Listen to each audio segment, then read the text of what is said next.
Well, I said it was going to get sacrilegious, and it did. Hi, my name is Caleb. I'm a boudoir photographer based in Bend, Oregon, and I just did the first of many of my sacred and profane photo project photo shoots. I have a whole other video about this project, but basically I'm going to do like spicy photo shoots in abandoned churches and basically beg the question, which is sacred, which is profane? And after months of planning, I finally did the first shoot of this. And it is a hell of a story, so stick around for the whole story, or if you just want to see the results, go to these timestamps. So in Oregon, it turns out that real estate is pretty much always in high demand, so places that are abandoned don't often stick around. And I tried to do the shoot a few months back at an abandoned church in Salem, but it turns out the owners had put this barbed wire fence all the way around it, and they were rehabilitating and renting the space out. So dead end. Now there's a pretty famous abandoned church in Oregon in the remote town of Grass Valley. If you Google abandoned church Oregon, it's gonna be the one that probably is gonna come up. It's magnificent, spooky, haunting, and according to several of my photographer friends, super inaccessible. According to them, the folks who live next door are pretty quick to run people off. And since it's like a 2-hour drive for me, it would be kind of crappy to get all that way just to get run off. So my two model friends, Janessa and Tasha, and I came up with a decent plan so we didn't feel like we were wasting a trip if we got asked to leave. Now, on the way up from Bend to Grass Valley, there's a famous ghost town called Shaniko. So we thought that since that's on our way, we may as well stop there and do a fun, cute, spicy cowgirl shoot. And then if we continued on to Grass Valley and got kicked out quick, we would at least have something to show for our trip. So we headed up to Shaniko first and got some really cute, really fun stuff. We shot in the original Marshal's office, we shot in front of a burned out piano, we shot in front of some amazing vintage cars, and then we spotted something interesting.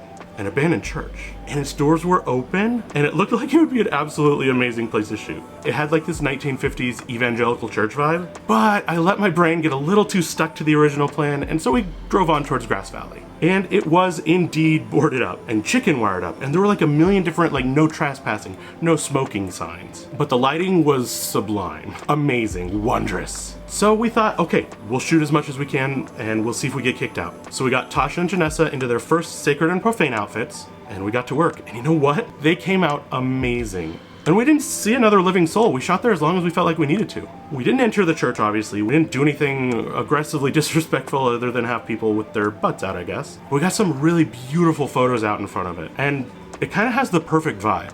In these, we kind of tried to capture the feeling of being let down by religious institutions. These characters are dressed in a mostly devoted way, yet the church's ancient and crumbling facade is impartial to their wants or their needs. The church stands here as a vestige of a time gone by, a time where it meant something, a time where it ruled the land, and we find our subjects attempting to find solace here, yet there's no solace to be found. So they find it in each other. They find it in their own autonomy and their own strength, their own agency, and they learn to lean onto their own understanding and reclaim control of themselves. At least that's what I got out of these images. So after we were done shooting all of these, we all agreed, okay, let's head back to Shaniko and shoot in that abandoned church there if we can. So we got to Shaniko right as the sun was setting, which gave us this eerie kind of liminal vibe in this church. Now I had bought a couple of King James Version Bibles at the Dollar Tree, and we were kind of gonna rip out the pages and kind of spread them on the floor.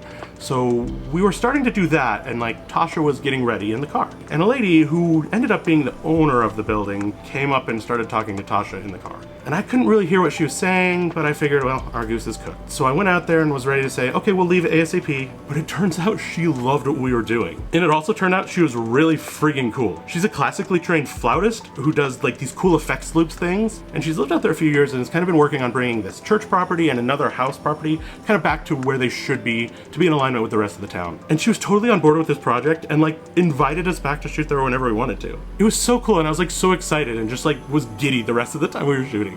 So thanks again so much, Pam, if you're watching this. So these shots have a feel of a claustrophobic, closed-in 1950s revival evangelical setting, but our subjects have kind of discovered a lost knowledge, where they've delved through scripture so sincerely and so voraciously that the very binding of the books couldn't hold together. They found no divinity in the scripture, but they found that divinity in themselves. Anyway, these are some of my favorite photos that I've taken in a while, and it was so rewarding to get started on working on this project, and I cannot wait to do more. So if you would like to make more of these shoots possible, please consider joining my Patreon in the sacred and profane tiers. It would really help a lot and kind of make sure that we can fund this project fully. Do you know of any abandoned churches that I should shoot at? If so, let me know, and let's get sacred or profane, whichever comes first.